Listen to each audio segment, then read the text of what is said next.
El túnel de San Adrián, entre los montes Arats y Aizgorri, es un boquete natural, a modo de pasillo, en una peña. La peña misma y un camino o calzada que lo atraviesa entre montañas.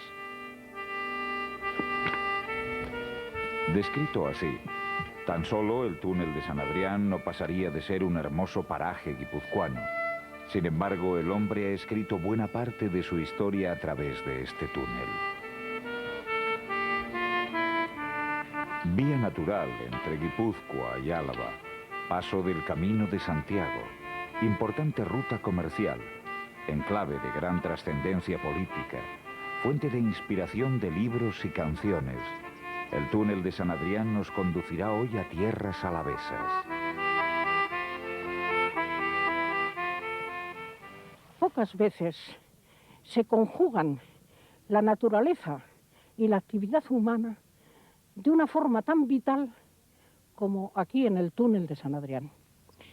La naturaleza ofrece un camino que, remontando el río Oria, sube desde Guipúzcoa y enlaza el mar con el interior de la península y con la cuenca del Ebro.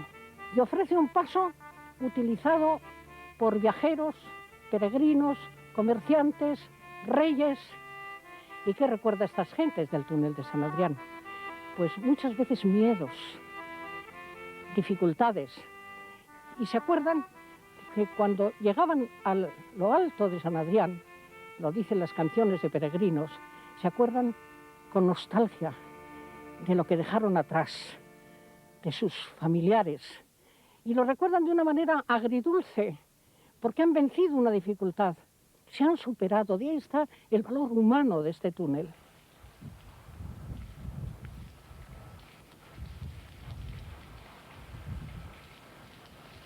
El túnel de San Adrián fue transitado por peregrinos camino de Santiago. Desde el siglo XVI, este túnel figuraba en la mayoría de los itinerarios franceses de la ruta jacobea. Viajeros de toda clase y condición, incluidos príncipes y monarcas, como Felipe el Hermoso, Doña Juana o Isabel de Valois, pasaron por este lugar. A la mayoría de estos viajeros el túnel les dejó una profunda huella. Numerosos libros de memorias y canciones recuerdan el túnel de San Adrián. Hay un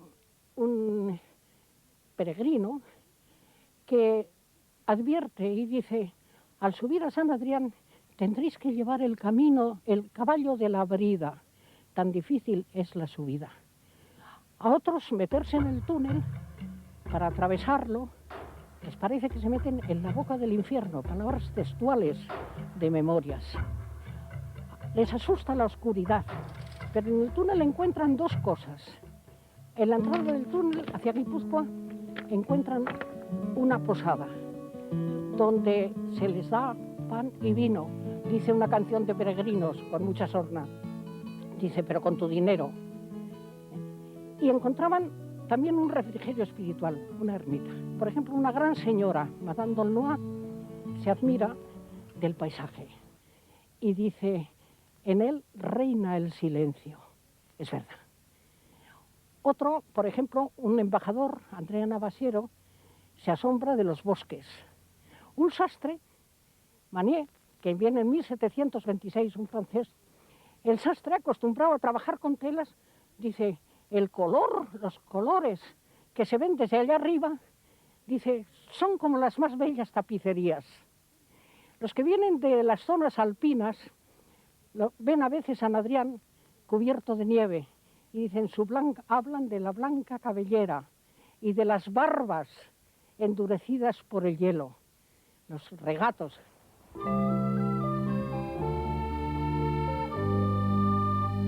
Además de un lugar clave en el Camino de Santiago, el túnel de San Adrián cobró gran importancia comercial y política, sobre todo a partir del siglo XIII.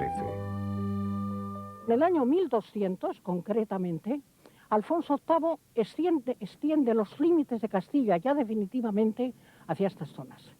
Y entonces, Alfonso VIII está casado con Leonor de Inglaterra, que ha traído en dote la Gascuña. Entonces, ¿qué conviene?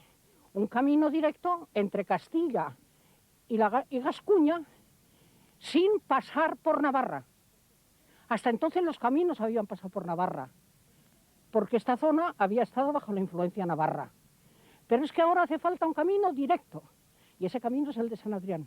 Por otra parte, en estos momentos el comercio se está abriendo, y poco a poco la lana castellana va tomando importancia vital en los telares de Flandes y en los telares ingleses.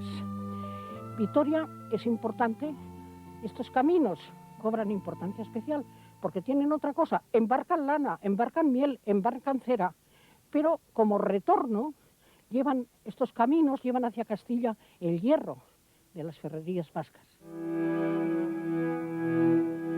Atravesado el túnel, el camino de San Adrián descendía a la llanada alavesa por 3 caminos distintos.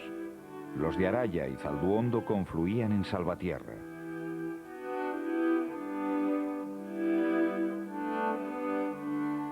El de Galarreta seguía directo hasta Vitoria.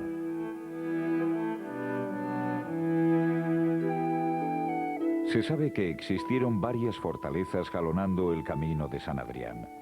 Solo se conservan restos del castillo de Marutegui, construido por orden del rey García Íñiguez de Navarra. Sus ruinas se levantan sobre un pináculo al pie del camino de Araya. Al lado del castillo, las desaparecidas ermitas de San Miguel y San Jorge también servían de protección, pero en su caso, de protección ante los malos espíritus.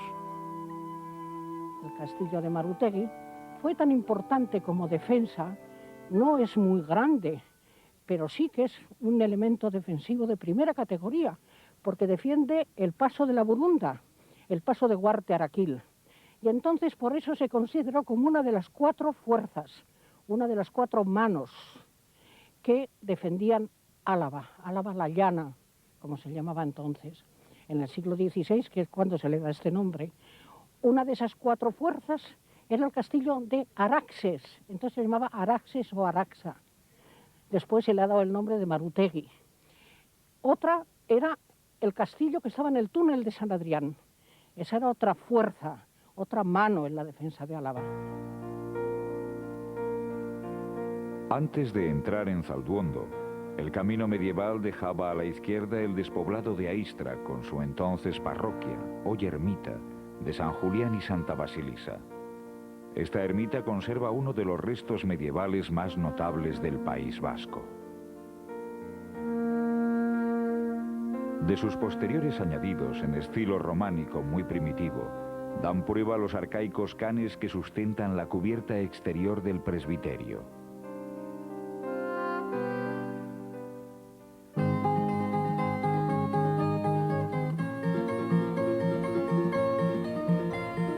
Zalduondo era un punto importante para los peregrinos y para el comercio que bajaba desde el puerto de San Adrián. La primera noticia que se tiene de Zalduondo es su aparición en el catálogo de los pueblos de Álava del monasterio de San Millán, allá por el siglo X.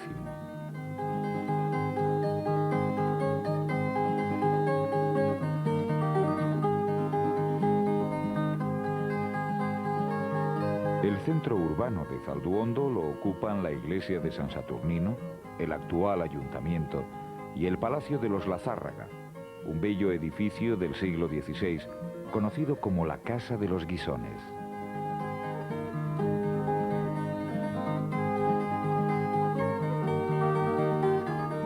La Casa Larrea de Zalduondo es una muestra perfecta de la conjunción de los elementos arquitectónicos de la Casa de Labranza de la Llanada y del caserío de la vertiente cantábrica. Los habitantes de Zalduondo viven de la agricultura, la ganadería y también de industrias cercanas.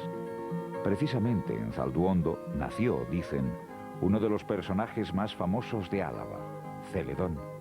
En esta localidad construyó Celedón su casa, como asegura la canción, con ventana y balcón. Esta ventana y balcón es ese sistema, o sea, esa forma de...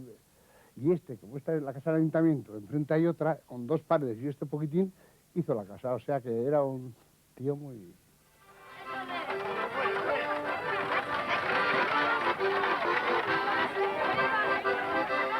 Marquitos es el otro gran personaje de Zalduondo. Tiene su día el domingo de carnaval.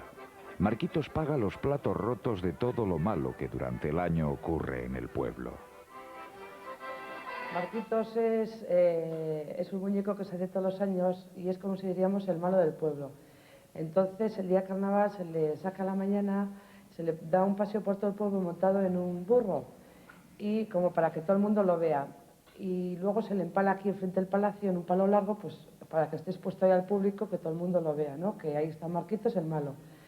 Y a la tarde se le baja del palo y se le vuelve a pasear en un carro y en un burro. Se le vuelve a pasear, pero ya con toda la comitiva de carnaval. Se le da una vuelta por todo el pueblo y al final se le hace un juicio, bueno, pues que por todas las cosas malas que ha hecho Marquitos, pues se le condena a fuego eterno. Y nada, se le quema a Marquitos y todos los demás vayan alrededor de él.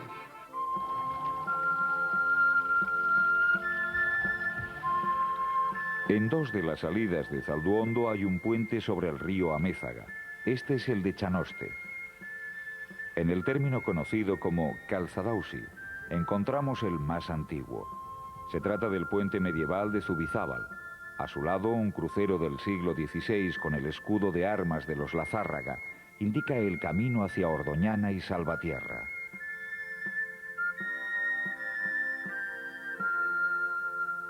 Al llegar a Ordoñana, la ermita de San Millán destaca sobre el camino.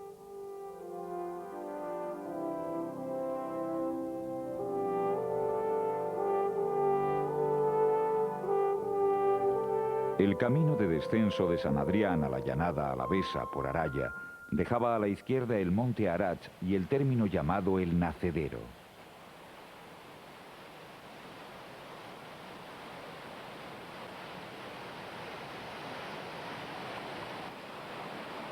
En este bello lugar, bajo el Arach Chiqui, nace el río Araya, el mismo río que a su paso por Navarra recibe el nombre de Araquil.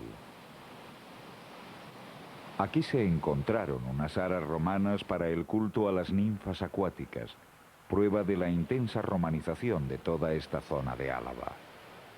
La historia y economía de Araya desde la Edad Media han respondido al uso y aprovechamiento que sus habitantes han hecho de estas aguas. Aguas, se decía, corrientes y molientes que alimentaban fraguas, ferrerías y molinos. Gracias a las ferrerías, Araya vivió a partir del siglo XVIII una gran expansión económica e industrial. Ferrones, remachadores, obreros, carboneros trabajaban en Araya.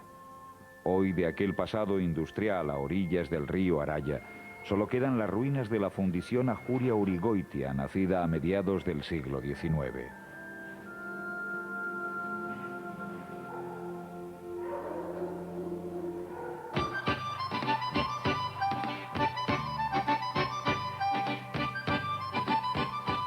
Un eje poblacional, en Araya, sigue el curso del río del mismo nombre en su descenso por el monte. Otro eje responde al trazado del camino medieval que venía de Zalduondo. Este camino entraba a Araya cerca de la ermita de Andramari.